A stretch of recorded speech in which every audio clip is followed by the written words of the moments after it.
मालेगाव तालुका पोलिसांच्या नाकाबंदी दरम्यान मुंबई येथून चोरी केलेले चारचाकी वाहन व आरोपींना पोलिसांनी ताब्यात घेतले।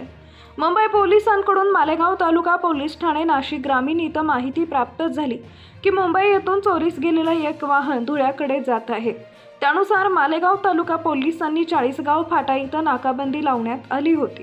नाकाबंदी दरम्यान एक पांढऱ्या रंगाची इर्टिका कार नंबर MH02BR7260 ही संशयास्पद अवस्थेत आढळून आली।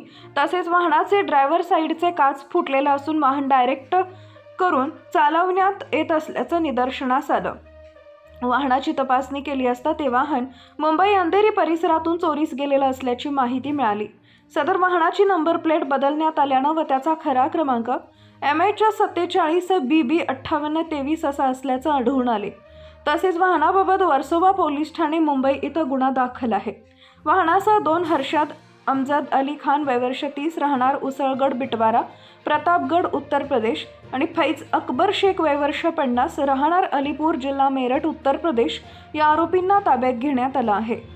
या प्रकरणी आरोपींविरुद्ध गुन्हा दाखल करण्यात आला असून त्यांच्या ताब्यातून आणखी काही चोरीस गेलेली वाहनं हस्तगत तसेच अन्य गुन्ह्यांचा उलगडा होण्याची शक्यता पोलिसांनी वर्तवली आहे।